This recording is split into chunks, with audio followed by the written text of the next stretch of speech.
This is ASMR to the G. Do, do, do, do, do, do, do, do, do, do, do. If you haven't already subscribed to our channel, I would love it if you did. Just push that little subscribe button. It's free, and you will help me grow our little channel here on YouTube. Also, if you like my ASMR whispers and you would like more videos from me, I do have another channel. I will post the link down below. In this channel, I upload ASMR videos, but in Greek. So if you just care about the whispers and you don't care about what I'm saying, head on over there and subscribe as well. I'd love to have you. For today's video, we're going to continue chapter 1 of the book No Turning Back from Tiffany Snow that we had started last time. It's a pretty long chapter, so we're going to continue it today, so this will be like a part 2. If you remember correctly, we left off where Kathleen, who is a runner for a law firm, had just picked up some papers and was headed to the courthouse. So, before I begin, I'm just gonna take a candy out for my throat because my throat is feeling a little bit wonky today. I'm sorry if it's really loud.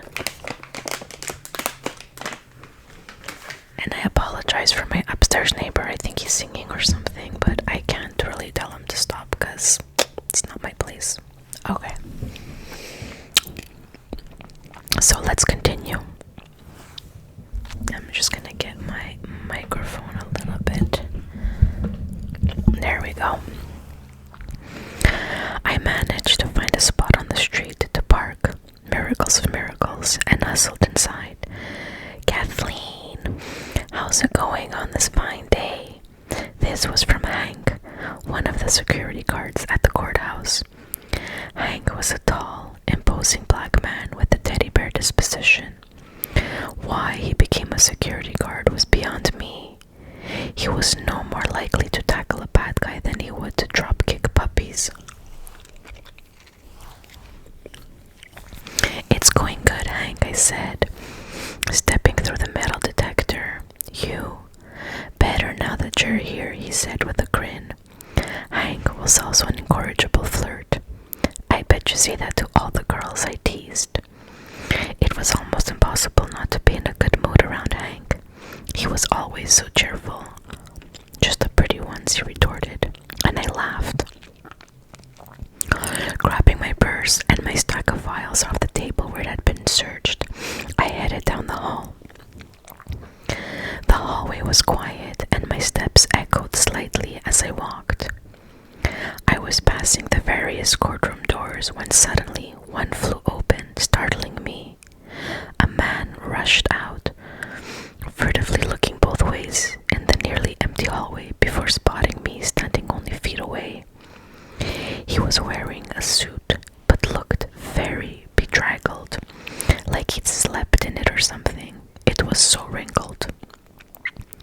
His eyes lit on me, and he rushed towards me so fast I didn't have time to react.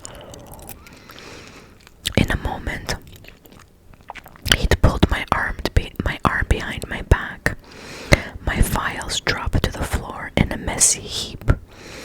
I gasped in pain and shock as he pulled upward on my arm. Then he abruptly released my arm, only to put a knife at my throat. At that moment, the courtroom door burst open again, and a crowd of people came rushing out. They froze when they saw the tableau before them. I heard someone scream down the hallway. The man behind me pulled me closer to him, and my hands came up to his arm, trying to hold the knife away from my throat. He was several inches taller than me, and stronger, dragging me with him as he backed up to the wall. Security guards rushed around the corner, guns drawn. "Stay back," the man holding me yelled. "Everybody stay back or I'll kill her." Adrenaline and fear were pumping through my system, and I can feel my heart pounding. The cold edge of the knife was pressed against my throat as he held me in a vice-like grip. The security guards glanced at each other, clearly uncertain what to do. Behind them, the crowd stood silently watching. "I want to get out of here," the man yelled, desperation evident in his voice. "I'm not going to jail. Let me out of here or she dies." As if to emphasize his point, he pressed the knife harder against me, and I felt the blade nick me slightly. The pain from the wound served to clarify my jumbled thoughts. My father had taught me many things before he died, and being a victim had not been one of them. I took a deep breath. In a sudden, sharp movement, I grabbed the arm holding the knife with both my hands, and I thrust my head backward away from the knife. Yanking down on his arm with all my strength, I twisted my body, moving under his arm and away from him. My new leverage shoved the knife back toward him, and a split second later he collapsed, the knife embedded in his side. I took a few steps before I started shaking and slowly slid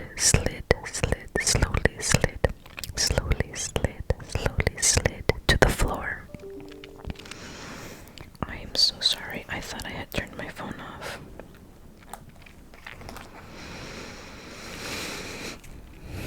I slowly slid to the floor, my legs no longer able to hold me.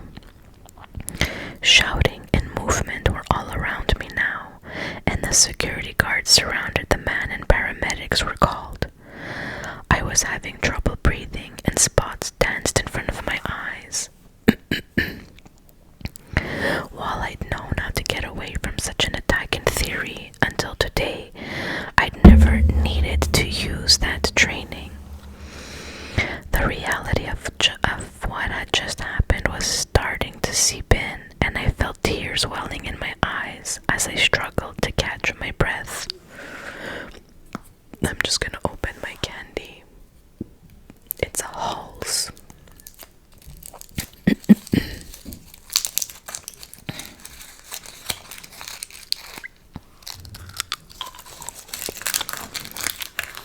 There's writing on the paper. On the wrapper it says, "A pep talk in every drop. Let's hear your battle cry." And in French it says, "La pastille qui en a dedans. Allez-y." Okay.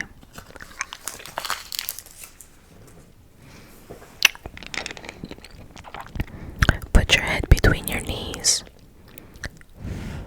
I heard the words but couldn't respond. The thoughts got bigger and my breathing shallower and more rapid. I felt someone pressing on my head, pushing it down insistently. When my head was between my knees, they stopped pushing but held me there.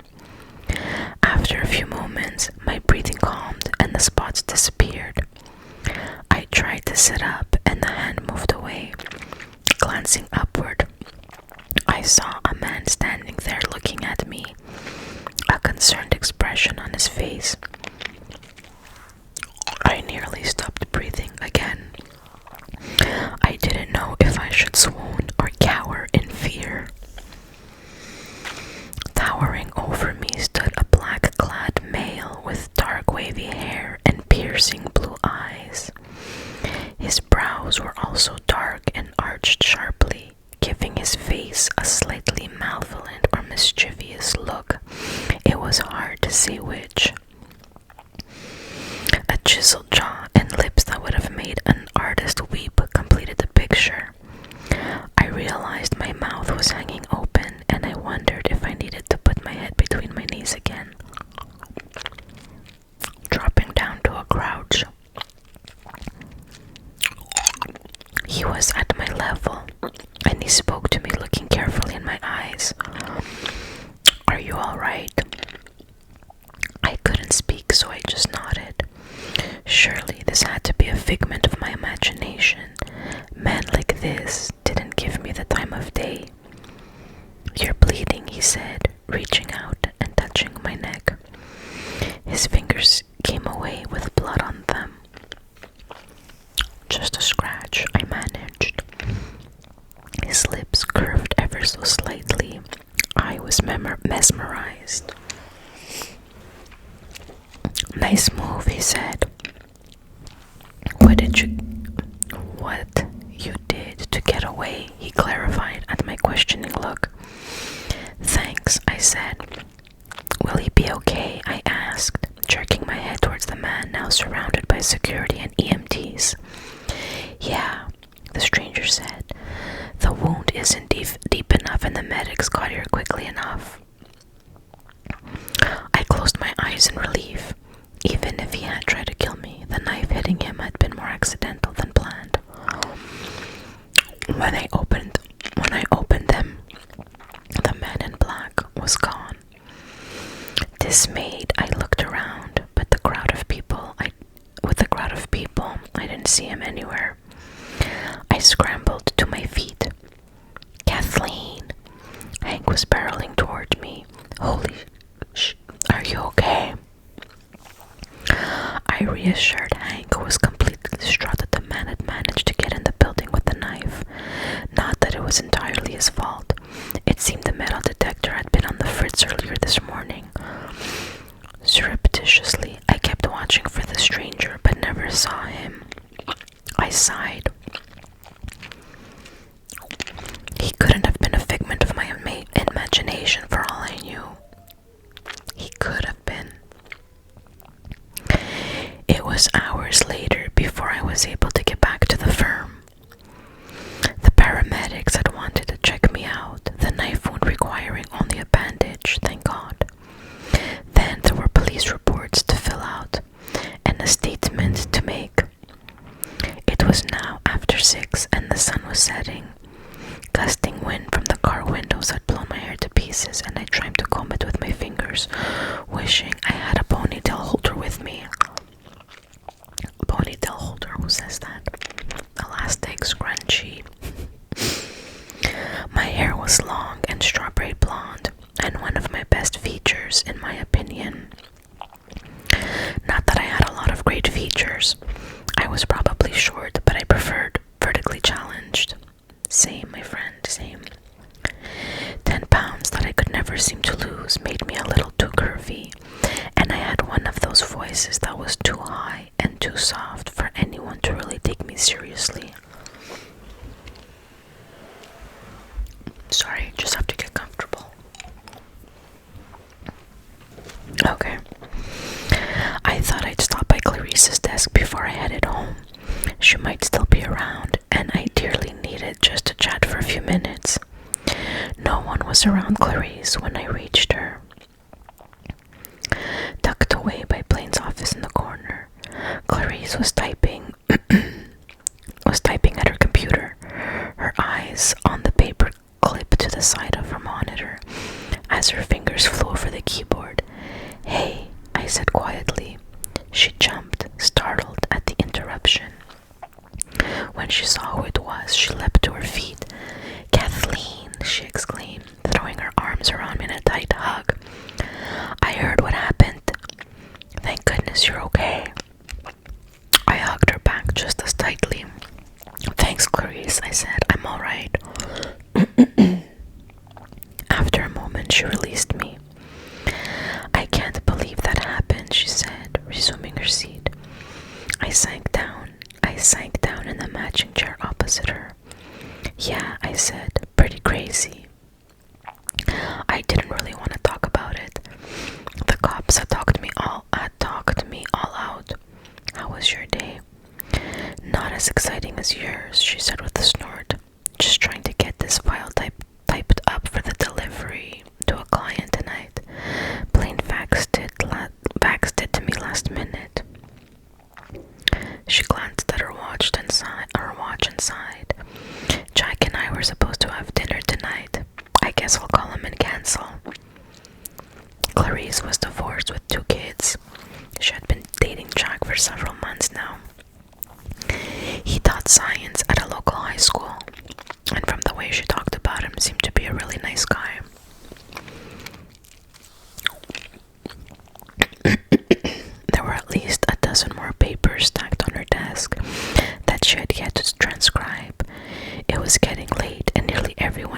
left to enjoy their weekend. Want me to do it for you? I asked. I don't have any more runs and no plans tonight.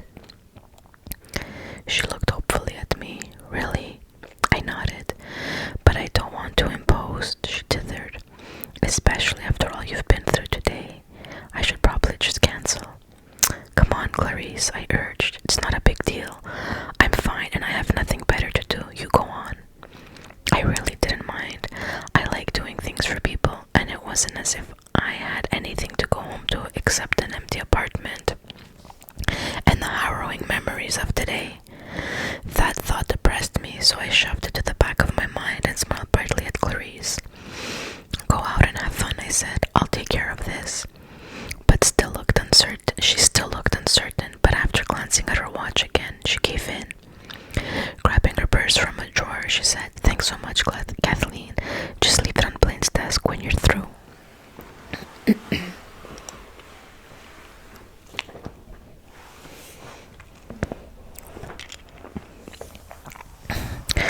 Giving me a hug, she headed for the elevators, and I sat down at her desk.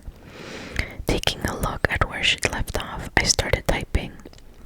Typing had been one of the most useful classes I'd ever taken in high school, and I was good at it, averaging around 75 words per minute. It was so quiet.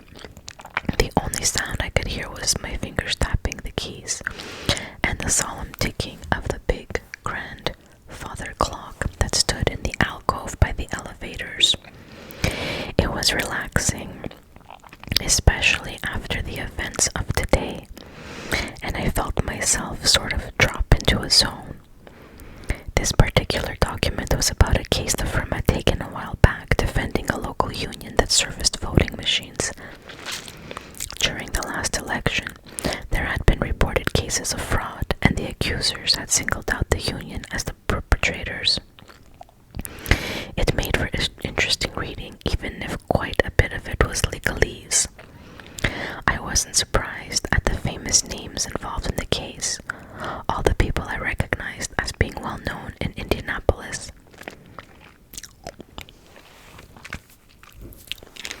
Blaine's career was high profile in the city. While his social life made the lifestyle pages of the newspaper, his exploits as a lawyer often made the front page. Defense attorneys and trial lawyers had a reputation for being morally questionable and more showmen than men of substance. And I wasn't sure where Blaine fell in the mix, though one questioned his ambition and drive. No one questioned his ambition and drive. What are you doing? The words came from behind me, and I let out a piercing shriek. So surprised was I by the interruption. I jumped up and whirled around, accidentally overturning the chair as I did so. Blaine was standing there looking as startled as I was. Jesus, he said, shoving a hand through his hair. What the hell was that for? You scared me, I said, embarrassment making me snappish. You shouldn't sneak up on people. I didn't sneak, he replied matter-of-factly, and you didn't answer me. What are you doing? Still unnerved, I didn't consider my words before they fell out of my mouth. I'm typing, obviously, I said, heavy on the smartass. His eyes narrowed at that, and I swallowed nervously, dropping my eyes to keep from having to meet his. It belatedly occurred to me that he was one of the owners, and if I pissed him off, he might not be as lenient this time in whether or not to fire me. Blaine was dressed in his normal business attire, but much more casual. Blaine wasn't dressed in his normal business attire, but much more casually in jeans that hugged his lean hips. Catching myself gazing at his, I abruptly remembered his ex-girlfriend's Facebook post and flushed. I jerked my eyes upward and saw he had on a black long-sleeved Henley with the sleeves pushed up his arms to just below his elbows. He had very nice muscular forearms. Why was I staring at his forearms? Desperate for a safe place to look, eyes to his shoes, his very nice, very expensive, very large shoes. I cleared my throat and answered again, making my voice as pleasant as possible. Clarice had plans, so I offered to help finish this for her. I glanced up at him, but his expression was unreadable. "Don't you have plans for tonight, too?" I asked. He asked. Sorry, just fixing the camera. There we go. I shook my head, feeling my cheeks heat even more as I inwardly cursed my fair skin. Nervously, I looked back down at the papers. I was nearly done. Just needed to finish up, save, and print. Sorry, I'm out of breath because I had to go run and open for Amazon. Okay. When Blaine didn't say anything else, I turned away, righting my chair and resuming my seat before typing again. The skin on the back of my neck seemed to prickle as he silently watched me. Finally, he moved past me into his office and I released the breath I'd been holding. Looking over what I had typed, I grimaced. I had to correct numerous typing errors. In my own defense, I never did well when someone was watching over my shoulder. I finished the document and printed it before gathering up my things to leave. Glancing into Blaine's office, I saw him working at his computer. Clarice had said to leave the document on his desk, so there was no avoiding talking to him. Cautiously, I tapped on his office door. He glanced up from his computer and I hurried inside. "Clarice said to leave these for you," I said, handing him the file. "Thank you," he replied, returning his attention to his monitor. I hesitated for a moment, but there didn't seem to be anything else I should say, and he wasn't paying attention to me anyway, so I just headed for the elevator. The night had gotten colder and I shivered as I unlocked my car and slid behind the wheel. I tossed my things on the passenger seat and shoved the key in the ignition.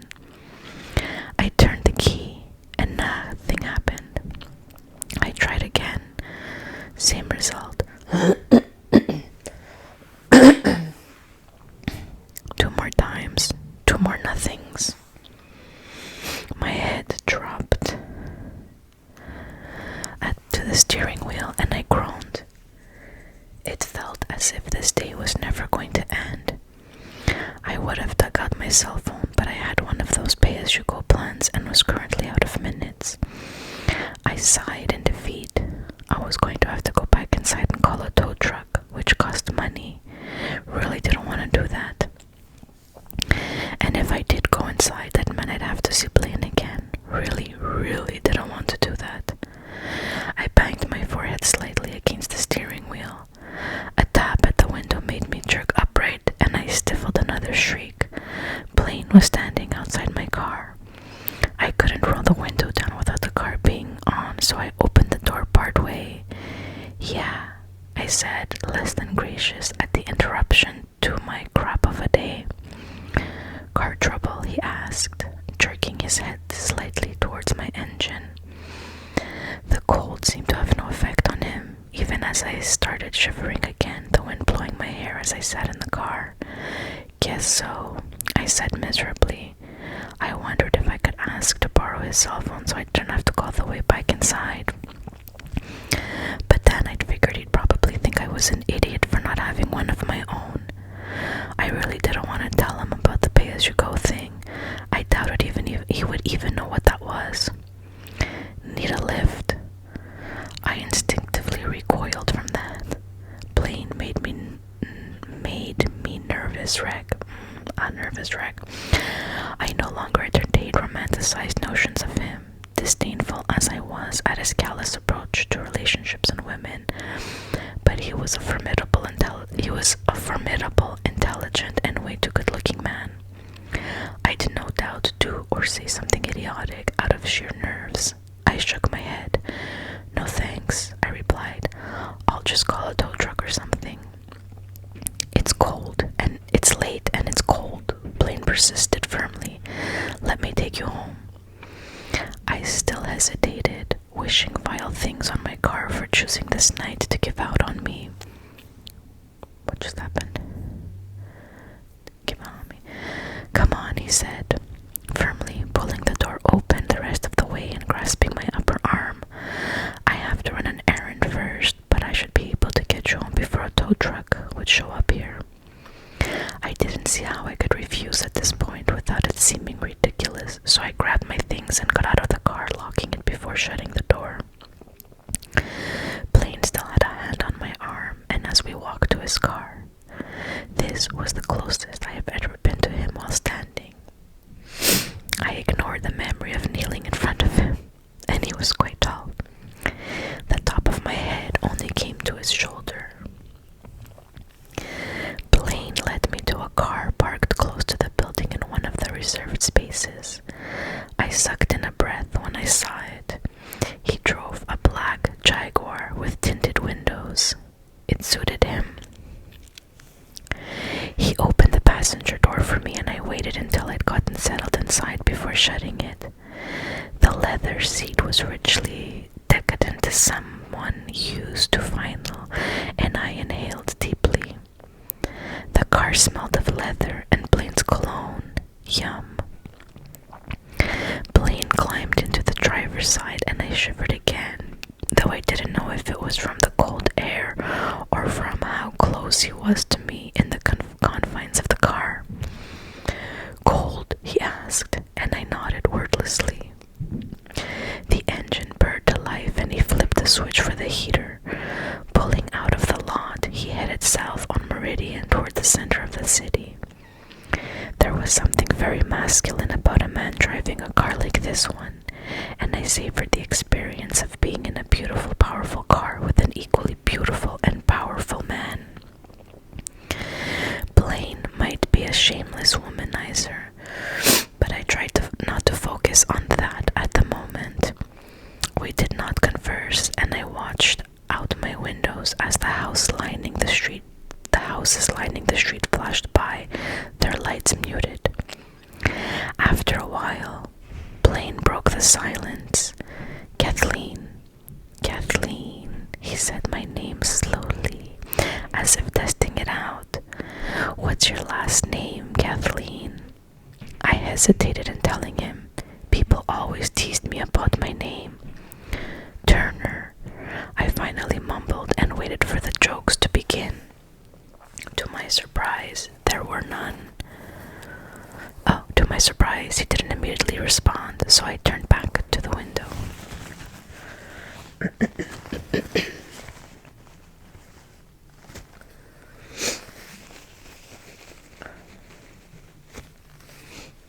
Sorry, my allergies are acting up again. Do you go by Kathy? He asked, and I was forced to turn and look at him again. No, I hated nicknames. Katie, even worse. No. You prefer Kathleen? He stated rather than asked. Yes. At another one-word response from me, his mouth curved sardonically. You seem to be a woman of few words, he said, glancing at me. I hesitated. He was making me feel idiotic. Sometimes, I finally said stiffly. He must have realized I was uncomfortable because he switched tactics. We didn't get off to a great start, Kathleen, he said, and I felt the color leave my face. Please tell me he was not going to bring up that disastrous meeting where I planted my face in his crotch. Why don't you tell me where you're from? I let out a sigh of relief. He wanted to know my life story. Well, this should be a short conversation. I'm from Rushville, Indiana, I answered. A small town east of here. I moved here 6 months ago. And what did you do in Rushville? He asked, looking my way again. His eyes did funny things to my insides when he was focused so intently on me like that. I thought he was just making idle conversation, but it seemed like he was actually interested in what I was going to say. I harshly reminded myself that he was very good at making people think that. Not much, I said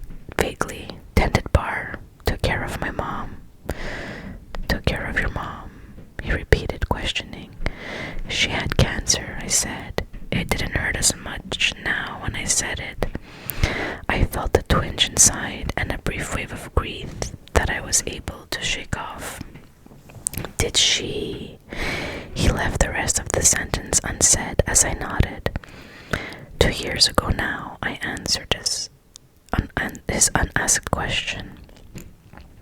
A pause before, "I'm sorry," he said quietly. I didn't say anything to that and resumed my study of the scenery passing by the window.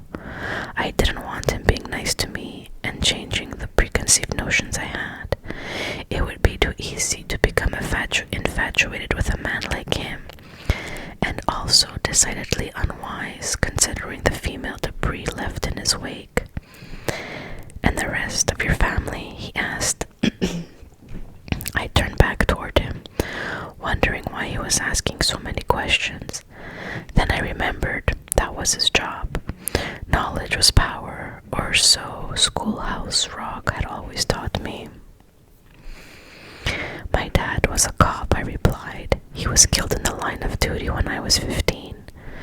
Blaine didn't say anything to that and thankfully stopped with the questions. A few minutes later, we pulled up to the front of a building in the seedy part of town. It was headquarters for the union the firm was representing.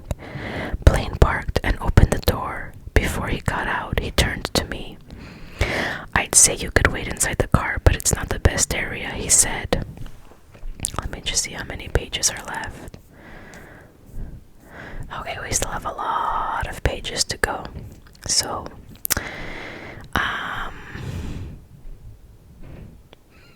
we're gonna stop here.